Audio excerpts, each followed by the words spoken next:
My name is Raul Donato. Everybody calls me Ray. I'm the Philippine Honorary Consul General in Atlanta, Georgia.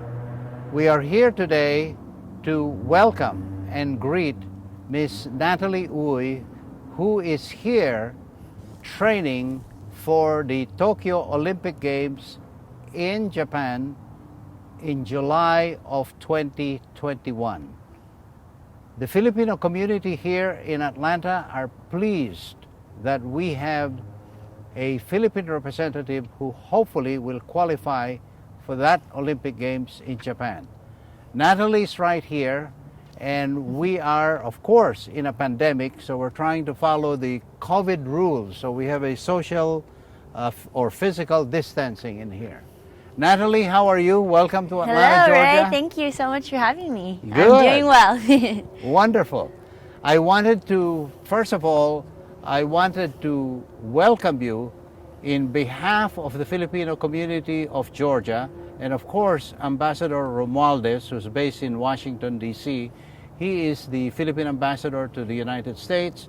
For you to be here in Georgia, which, by the way, as you can see, I'm wearing the official shirt of the 1996 Olympic Games. As you know, we had Onyok Velasco, who was the silver medalist boxing of the Philippine representative here about 24 years ago. Yes. So we had about 14 or 15 athletes that came here to the Philippines and from the Philippines to compete in the Atlanta Olympic Games. And former Ambassador Andrew Young and of course Billy Payne, the chairman of the Olympic Games, we were all together. And I was nominated at that time as the Philippine Olympic Attaché. So there's a lot of nostalgia going on in here.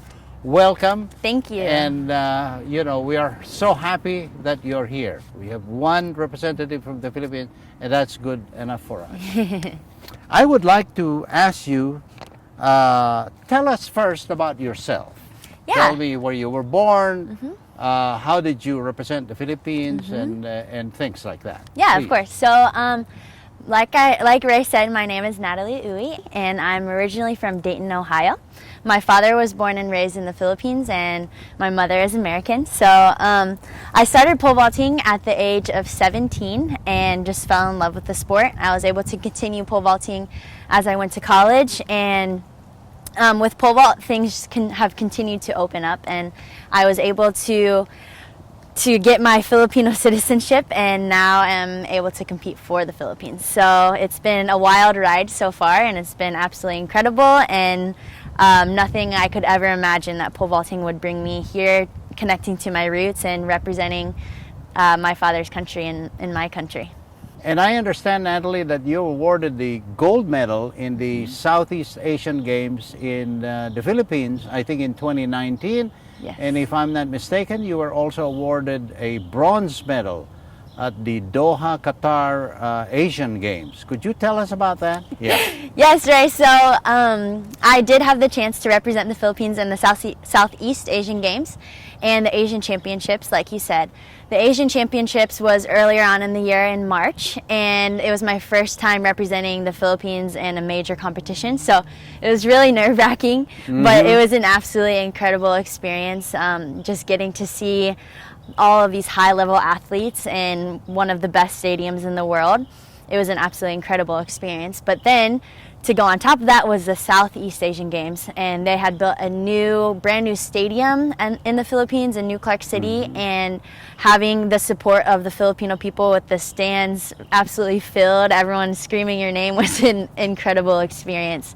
So yeah, those are definitely competitions I'll never forget, and I look forward to continue to represent the Philippines. Well, how did you feel when you found out that you got the gold? Was Yeah, that well, a feeling of exhileration? Yes, Or tell us about a little yeah, bit it about was- that, your emotions and all that. It Is was that your absolutely first gold exhilarating. medal? Yes. Yeah. And my first gold medal of that caliber, where the cameras are on you every single second, and the whole crowd is screaming once you go up to the line, and just to know that I was able to represent my country well, and to represent them in the best way possible was absolutely exhilarating, to be honest. Yeah.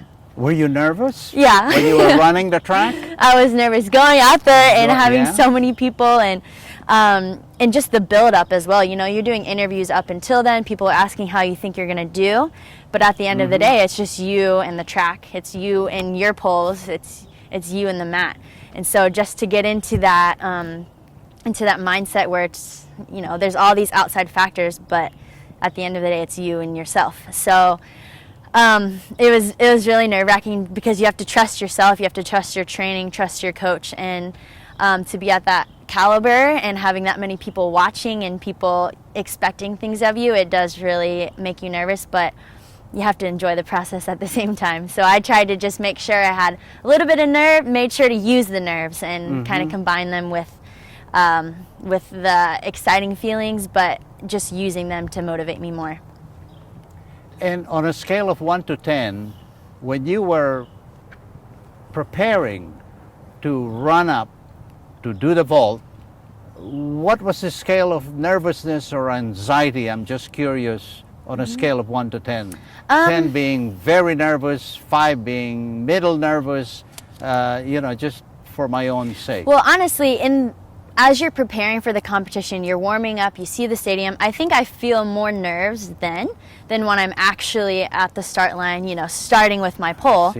Because at the end of the day, pole vault is the same. You know, it's you, yourself, and the mat, the pole. So you do feel nervous, but if you have trained yourself well enough and you feel confident in what you're doing, at the end of the day, it's the same thing. You have to use your nerves, but just make sure that they don't overtake you.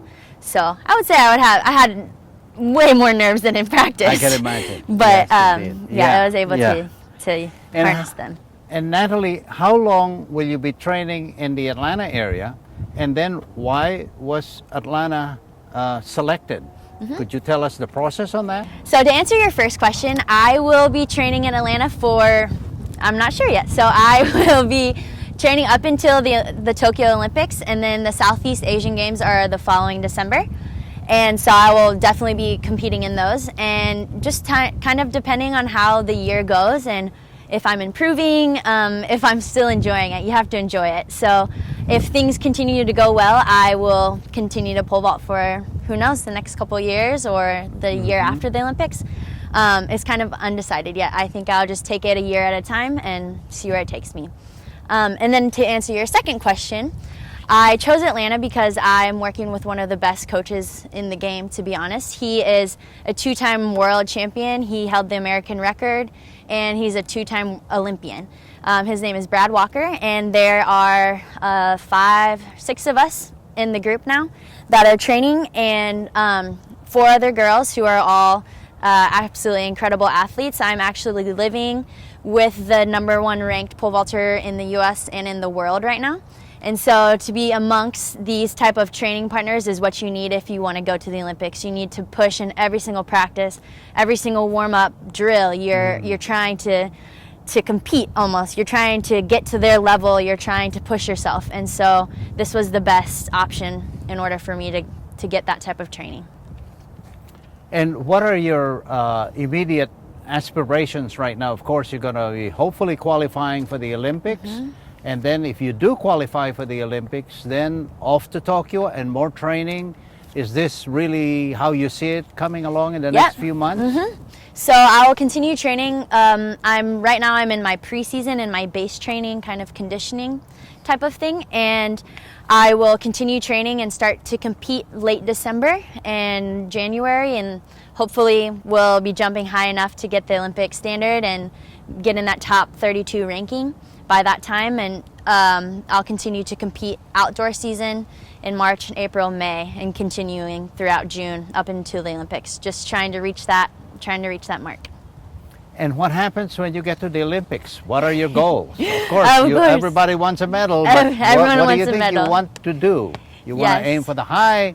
At least, I mean, representing the Philippines is good enough at that particular point. But what are your, really, what is in your mind? What do you want to get in the Olympics in Tokyo? Yeah, when I'm at the Olympics, I want to jump as high as I possibly can. I want to jump a personal record at the Olympics would actually be my dream. And so whether that hopefully will get me to the Olympic final, and if that will get me a medal, that would be incredible. But I want to have the performance of my life when I'm at the Olympics. That's great. That's great. And let me ask you another question. Besides your already successful career, what would you like to do after you Afterwards. finish your sports, career? Yeah. Let me put it that way. Do you have any idea? Please let us know. Yeah, well, the options are wide open. I have thoughts of going back to school. I've played with the idea of occupational therapy, and now I'm playing with the idea of international business and continuing to travel. One of the big reasons I love pole vaulting is the travel aspect. I love seeing different cultures, understanding them. I love language. I've studied Spanish, and so if I can continue traveling, that would be the goal. Natalie, tell us about the pole, how it works, how do you basically run so quickly, stick the pole, lift yourself up to a really high area that will propel you to the heavens, so to speak. Please tell us how that works. Yeah, pretty much, basically. So there are two different types of poles. There are poles made of fiberglass and there are poles made of carbon fiber. There are some that are a mix of them. So poles can be a bunch of different lengths. They can go anywhere from 10 feet long to 16, 17 feet long, actually. So usually hold near the top. And the pole actually has a bend to it. And so you push down on it, see how it moves here? And so you want to make sure when you put the pole in the ground, that part is actually bending. So you bend the pole, get upside down, and fling yourself up with it. So you start with it up. Actually, I'll demonstrate. Start with it up here, and you run, and you gradually lower it down. Boom, shove it up, and that's when you bend and you put all of your energy into it. Good heavens. That is something. That's a feat. Yeah, it's so fun though. And how do you like living in Georgia so Oh my far? goodness. I mean, you've been here a few months. Yeah. Yes, I love it. What I'm really excited for is the winter because I'm from Ohio. I went to school in Michigan and it's really cold in the winter, so I'm very excited for the more mild winter. Atlanta as a city is absolutely incredible. It's so fun.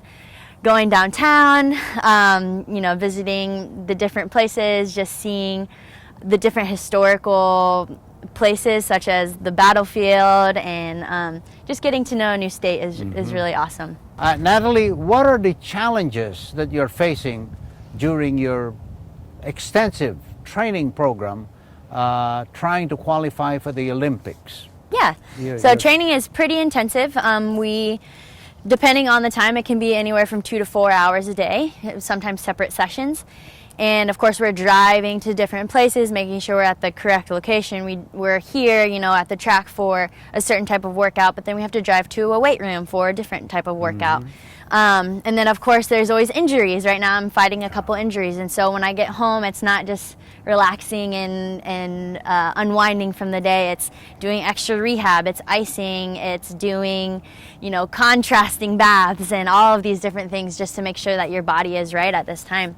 And then of course making sure you're eating right and sleep, when you're in college and you're not really focusing as much on how your body's feeling.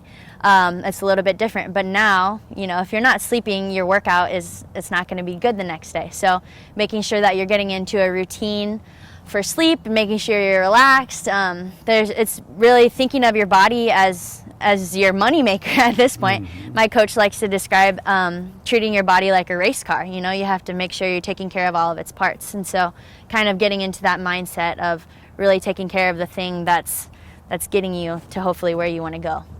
Natalie, I think in view of what we've heard, I think you're on your way to the Tokyo Olympic Games in 2021.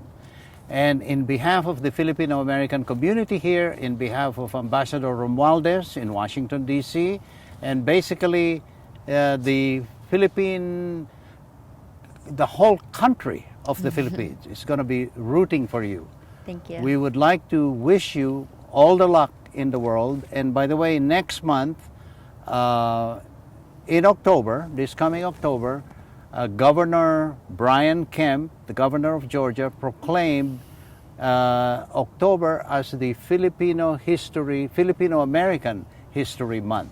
So we are enthralled that you are here representing the Philippines. And again, we welcome you and we hope that you will achieve all the things that you want to achieve, especially, of course, qualifying for the Olympic Games in Tokyo in 2021. Thank you. Thanks for having me.